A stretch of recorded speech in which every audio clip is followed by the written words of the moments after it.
Assalamualaikum teman-teman. Oh halo semua, apa kabar? Semoga hari-harimu secerah masa depan kita nanti ya. Hehe, amin. Oh iya, kami dari kelompok 2 akan mempresentasikan tentang edukasi gizi seimbang mata kuliah analisis fisiologi anak yang diampu oleh Ibu Dita Purwinda Anjrela MPD. Nah, apa saja ya yang akan kita bahas nanti? Yuk kita simak. Apakah itu gizi seimbang? Gizi seimbang merupakan susunan makanan sehari-hari yang mengandung zat-zat gizi dalam jenis dan jumlah yang disesuaikan dengan kebutuhan tubuh seseorang dengan memperhatikan prinsip jenis makanan, aktivitas fisik, dan memperhatikan berat badan ideal. Selanjutnya, prinsip gizi seimbang. Di sini terdapat 4 pilar untuk mewujudkan gizi seimbang. Yang pertama yaitu pentingnya pola hidup aktif dan berolahraga. Untuk mencapainya kita tidak perlu sulit-sulit seperti yang teman-teman bayangkan. Contohnya saja seperti naik turun tangga, berjalan kaki, dan membersihkan rumah. Tips mendukung gaya hidup aktif itu seperti mengurangi asupan gula, cukup cairan tubuh, dan istirahat yang cukup. Tidak sulit kan? Cukup seperti contoh-contoh tersebut. Yang kedua yaitu menjaga berat badan ideal. Karena jika tidak dijaga maka tubuh akan mudah terserang penyakit. Yang selanjutnya yaitu mengonsumsi makanan dengan beraneka ragam. Hai teman-teman, beraneka ragam di sini bukan berarti kita harus makan makanan yang aneh-aneh gitu ya. Kita cukup makan makanan yang memenuhi 4 sehat 5 sempurna saja dengan porsi yang seimbang. Yang selanjutnya yaitu menerapkan pola hidup bersih dan sehat.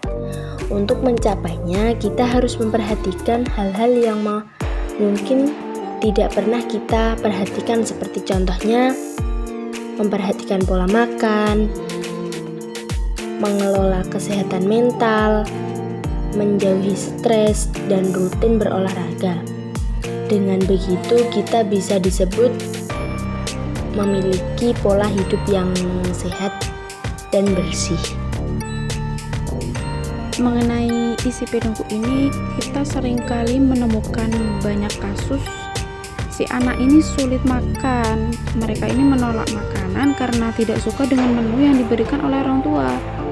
Jadi hal ini mengakibatkan pada tumbuh kembangnya si anak.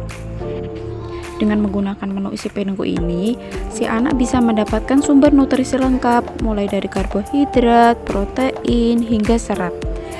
Di dalam laman Kementerian Kesehatan atau Kemenkes dijelaskan bahwa isi piringku itu gambaran porsi serta komposisi makanan yang diberikan dalam sekali makan. Jadi isi piringku itu membagi komposisi makanan menjadi 4. Ada makanan pokok, lauk pauk, sayuran, dan buah-buahan. Lalu apakah kita perlu memberikan sumber protein dan buah-buahan yang mahal? Tentu tidak, yang terpenting tetap memenuhi gizinya. Kemudian di dalam isi piringku itu terdapat setengah porsi piring makanan berupa beragam jenis sayuran dan buah-buahan. Ada sayuran bayam, brokoli, wortel, dan lain sebagainya. Dan buah-buahan ini juga kita banyak temukan dengan yang mudah. Ada jeruk, pepaya, mangga, dan lain sebagainya. Yang kedua, ada 1/4 piring diisi dengan protein, baik dari protein nabati yang terdapat kacang-kacangan, tempe, tahu, dan lain sebagainya. Yang kedua, ada hewani, terdapat daging sapi, ikan, dan ayam.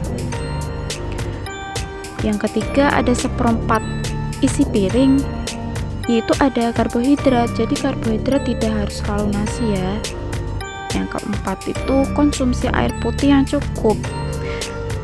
Batasi konsumsi gula dan garam dan minyak juga, jangan sampai berlebihan. Yang terakhir, jangan lupa untuk mengajari anak cuci tangan sebelum makan. Cara mewujudkan gizi seimbang. Apa saja ya? Nah, yang pertama, syukuri dan nikmati aneka ragam makanan. Yang kedua, banyak makan sayur dan cukup buah-buahan. WHO, Organisasi Kesehatan Dunia, secara umum menganjurkan konsumsi sayuran dan buah-buahan untuk hidup sehat per hari sejumlah 400 gram per orang per hari, setara 2,5 porsi sayur dan juga 3 buah pisang. Nah, terkhusus nih untuk anak balita dan anak sekolah di Indonesia, bahwasannya dianjurkan konsumsi sayur-sayuran dan buah-buahan sebanyak 400 gram per orang per hari. Dan bagi remaja dan dewasa sebanyak 600 gram per orang per hari.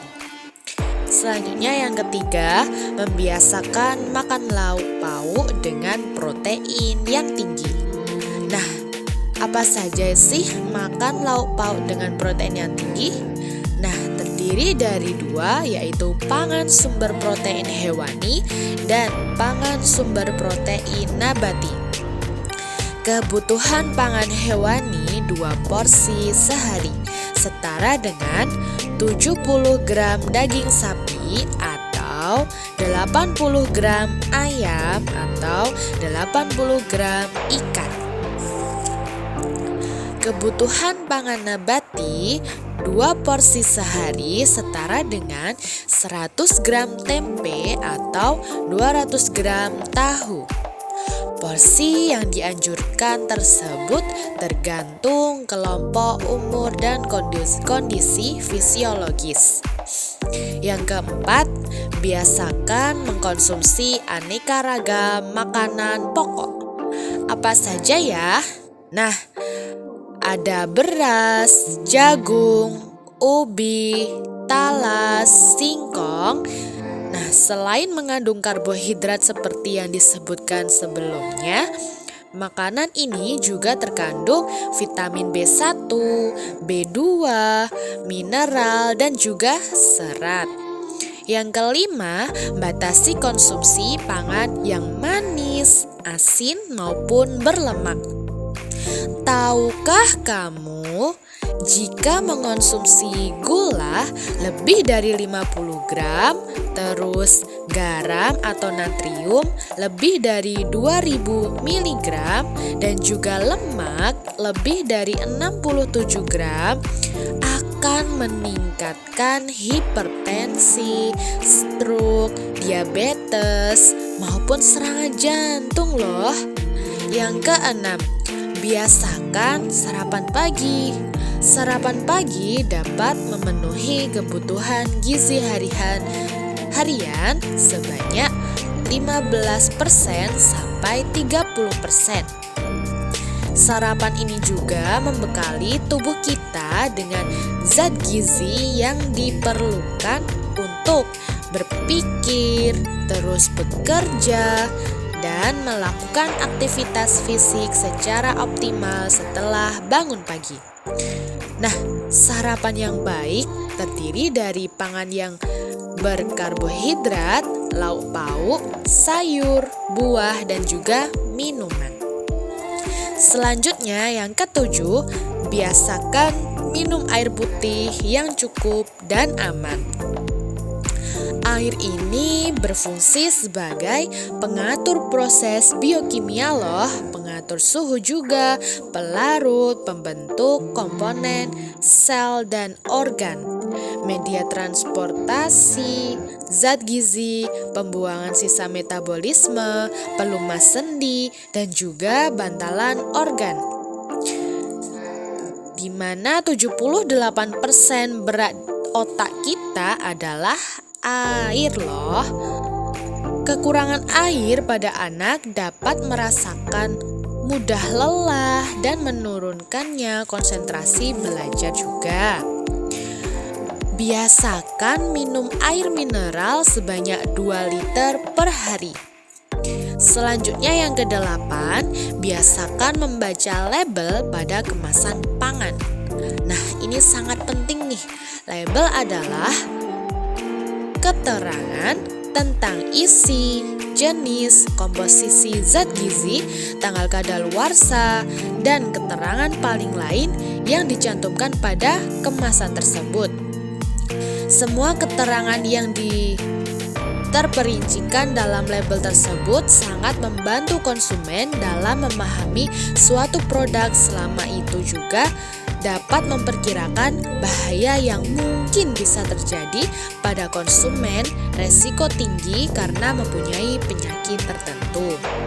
Selanjutnya yang ke-9, cuci tangan pakai sabun dengan air yang mengalir. 45% penyakit diare yaitu dapat dicegah dengan mencuci tangan dengan sabun dan air mengalir, yang mana dapat membersihkan dan membunuh kuman yang menempel secara cepat dan efektif. Nah, yang terakhir nih yang kita tunggu-tunggu, yaitu lakukan fisik yang cukup dan pertahankan berat badan yang normal. Sulit pasti itu. Enggak, selagi kita mampu, pasti bisa melakukan 30 menit setiap hari per minimal 3 sampai 5 hari saja dalam seminggu dapat melakukan aktivitas fisik yang sangat cukup. Nah teman-teman, itu tadi merupakan penjelasan dari kelompok kami mengenai edukasi gizi seimbang. Semoga apa yang dapat kita sampaikan dapat diterima dengan baik sama teman-teman ya. Oke, cukup sekian dari kami. Jika ada salah kata maupun perbuatan, kami mohon maaf yang sebesar-besarnya ya. Kupat lepet bumbune santen, menawi lepat kula nyuwun pangapunten. See you next time insyaallah. Wassalamualaikum warahmatullahi wabarakatuh.